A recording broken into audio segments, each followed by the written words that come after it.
Welcome to రాజనీతి. భోగాపురం అంతర్జాతీయ విమానాశ్రయం ప్రారంభోత్సవానికి వారం రోజుల ముందు నుంచే ఆ విమానాశ్రయం తమ వల్లే వచ్చిందని, అలాగే వైసీపీ ఏలుబడిలోనే 80% పనులు పూర్తయ్యాయని జగన్మోహన్ రెడ్డి, వైఎస్ఆర్ కాంగ్రెస్ పార్టీ నాయకులు, సాక్షి మీడియా ఊదరగొట్టారు. ఈ ఎయిర్పోర్ట్ కోసం చంద్రబాబు నాయుడు 2015 నుంచి ఏం చేశారు, ఎంత భూసేకరణ చేశారు, జగన్ వచ్చి 3 ఏళ్ళు ఎందుకు ఆపాడు, ఏ డీల్ కుదిరిన తర్వాత మళ్ళీ పనులు మొదలు పెట్టించారు, 500 ఎకరాల కోత ఎందుకు పెట్టారు, సింహభాగం పనులు కూటమి ప్రభుత్వంలో ఎలా అయ్యాయి అన్న చర్చ కొంతకాలంగా జరిగింది. ఈ వారం 10 రోజులుగా వైఎస్ఆర్ కాంగ్రెస్ పార్టీ నాయకులు ఆంధ్రప్రదేశ్ జనాలను గొర్రెలుగా భావిస్తారు. ఈ మాట ఎందుకు అంటున్నానంటే, ఒకవేళ వాళ్ళ వాదన ప్రకారమే భోగాపురం క్రెడిట్ వైసీపీ వాళ్ళదే అయితే దాని మీద వాళ్ళు విమర్శలు చేయకూడదు కదా. వాళ్ళ ప్రాజెక్ట్ అయినప్పుడు వాళ్ళు విమర్శలు చేయకూడదు కదా. ఒకవైపు క్రెడిట్ మాదే అంటారు, ఇంకోవైపు ఏమో అది చంద్రబాబు ప్రాజెక్ట్ అన్నట్టుగా భోగాపురం మీద విమర్శలు చేస్తున్నారు. ప్రజలు దీన్ని గ్రహించలేదనుకుంటారో, లేకపోతే ప్రజలకు బుర్ర లేదనుకుంటారో, లేదా తమను ఫాలో అయ్యే తమ పార్టీ వాళ్ళు ఏం చెప్పినా కూడా నమ్ముతారు అనుకుంటారో, కానీ పరస్పర విరుద్ధమైన వాదనలు వాళ్లే చేస్తుంటారు. ఒకవైపు భోగాపురం మా జగనే తెచ్చాడు, అసలు వైఎస్ రాజశేఖర రెడ్డి హయాంలోనే ప్రతిపాదన ఉందని చెప్తూ, మరోవైపు అది దూరం అని, భారం అని విమర్శలు చేస్తూ ఉన్నారు. వాళ్ళు తెచ్చిన ప్రాజెక్ట్ అయితే ఆ ప్రాజెక్టు మీద వాళ్ళు విమర్శలు ఎందుకు చేస్తారు? విశాఖపట్నం నుంచి భోగాపురానికి ట్యాక్సీలో వెళ్తే 4,000 రూపాయలు కిరాయి అవుతుంది. భోగాపురం ఎయిర్పోర్ట్ నుంచి శంషాబాద్కి విమానం ఛార్జీ ఇంకో 4,000 అవుతుంది. మొత్తం 8,000, 9,000 అవుతుందని మాజీ మంత్రి, వైసీపీ నేత గుడివాడ అమర్నాథ్ అంటాడు. ఇంకో మాజీ ఎమ్మెల్యే ఆయన వాసుపల్లి గణేష్, ఆయనేమో విశాఖ వాళ్ళకి పెళ్ళిళ్ళు కావు, విశాఖలో కుర్రాళ్ళకి పిల్లల్నివ్వరు, ఎందుకంటే మీ ఊరికి ఎయిర్పోర్ట్ కూడా లేదంటారు, అంత దూరంలో 50 కిలోమీటర్ల దూరంలో కట్టారని ఆయన వ్యంగ్యంగా మాట్లాడతాడు. నిన్న ఎక్కడో టారిఫ్లు చూసాం, విశాఖపట్నం నుంచి భోగాపురం వెళ్ళడానికంటే ట్యాక్సీ రేట్ ఫిక్స్ చేశారు 4,000 రూపాయలని. అదే భోగాపురం ఎయిర్పోర్ట్ నుంచి హైదరాబాద్ వెళ్ళాలంటే 4,000 రూపాయలు ఫ్లైట్ టికెట్, వైజాగ్ నుంచి భోగాపురం వెళ్ళడానికి 4,000 రూపాయలు ట్యాక్సీ. అంటే సామాన్యుడు ఎవరో తిరగక్కర్లేదా?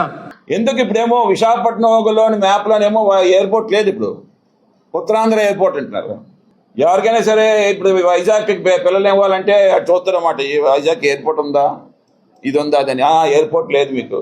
58 కిలోమీటర్ల దూరంలోని ఎయిర్పోర్ట్ పెట్టి నువ్వేమో సంకలు గుద్దుకొని, అప్పుడేమో మా జగన్మోహన్ రెడ్డి గారు ఏమో ఎర్ర బస్సు కూడా, అదే నిజమే, ఎర్ర బస్సు దిగదు. భోగాపురం ప్రాజెక్టు మీదే అయినప్పుడు, మీ రాజశేఖర రెడ్డే దానికి ప్రతిపాదకుడు అయినప్పుడు, మీ జగనే దానికి ఆద్యుడు, దాన్ని పూర్తి చేసిన పనిమంతుడు అయినప్పుడు మీరు దాన్ని విమర్శించడం ఏంటి? ఒకవైపు మేమే చేసామంటారు, మళ్ళీ దూరాభారం అంటారు, ఛార్జీలు అంటారు, పిల్లనివ్వరని సిల్లి విమర్శలు చేస్తున్నారు.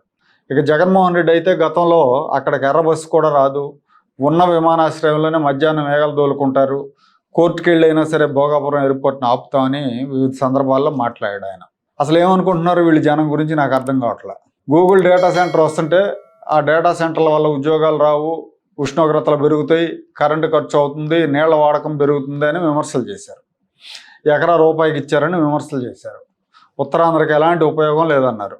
మళ్ళీ అదే నేతలు అసలు జగన్మోహన్ రెడ్డి హయాంలోనే వచ్చింది, జగన్ ఉన్నప్పుడే ఒప్పందం జరిగిందని మళ్ళీ చెప్పారు. జగన్మోహన్ రెడ్డి కూడా స్వయంగా తనే ఇంత బాగా ట్వీట్ పెట్టాడు, నేనే తెచ్చానని చెప్పి.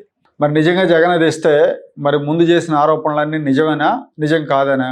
అలాగే కియా విషయంలో కూడా, కియా కార్ల కంపెనీ అనంతపురం జిల్లాలో వచ్చినప్పుడు అదొక వేస్ట్ ప్రాజెక్ట్ అన్నారు వీళ్ళు, అదొక దివాళా కంపెనీ అని విజయసాయి రెడ్డి అన్నాడు. అప్పుడు తెలుగుదేశం అధికారంలో ఉంది, చంద్రబాబు ఆ కంపెనీ తెచ్చాడు కాబట్టి దాని మీద దుష్ప్రచారం చేశారు. తాను అధికారంలోకి వచ్చిన వెంటనే కియాకి ఇచ్చిన భూములన్నీ తిరిగి రైతులకు ఇచ్చేస్తానని జగన్మోహన్ రెడ్డి చెప్పాడు. తీరా ఆ కంపెనీ ఉత్పత్తి ప్రారంభించిన తర్వాత అది అసలు మా వల్లే వచ్చింది, వైఎస్ రాజశేఖర రెడ్డి అధికారంలో ఉన్నప్పుడే కియా కంపెనీకి ఒక ఉత్తరం రాశాడు, ఆయన చనిపోక ముందు రాసిన ఉత్తరాల ఫలితంగానే ఆయన చనిపోయిన తర్వాత 7 ఏళ్లకి ఆంధ్రప్రదేశ్కి కియా వాళ్ళు వచ్చారు, గుర్తుపెట్టుకోనని అసెంబ్లీ సాక్షిగా చెప్పుకొని సిగ్గు లేకుండా జబ్బలు తెచ్చుకున్నారు. తిట్టేది వాళ్లే, విమర్శించేది వాళ్లే, మళ్ళీ అది మాదే అనేది వాళ్లే. అనకాపల్లిలో ఆర్సెలర్ మిట్టల్ స్టీల్ ప్లాంట్ విషయంలో కూడా ఇలాగే క్రెడిట్ తీసుకునే ప్రయత్నం చేశారు. ఈ ప్రాజెక్ట్ కూటమి అధికారంలోకి వచ్చాక ఖరారైంది, భూములు కూడా కూటమి ప్రభుత్వమే కేటాయించింది. ప్రారంభోత్సవం జరుగుతున్నప్పుడు మేము 2022లో దావోస్లో ఒప్పందం కుదుర్చుకున్నాం, అందుకే వాళ్ళు వచ్చారని ప్రచారం చేశారు. మళ్ళీ వీళ్ళే ఆ కంపెనీకి పెద్ద ఎత్తున రాయితీలు ఇవ్వడం ఏంటి, ల్యాండ్ బ్యాంక్ ఇచ్చారని విమర్శలు చేశారు.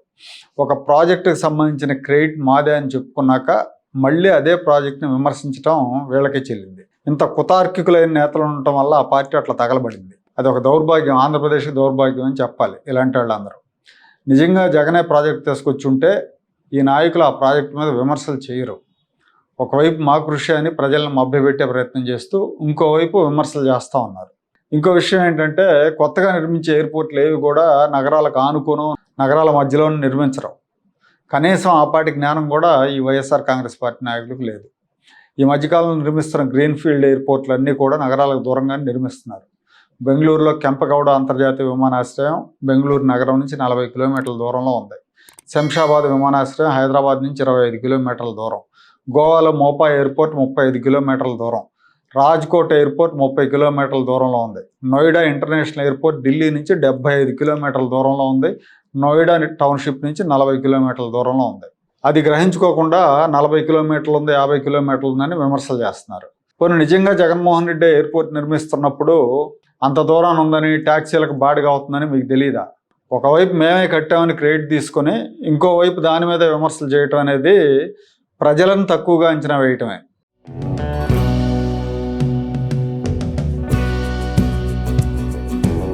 Like, share and subscribe to Rajaniti channel.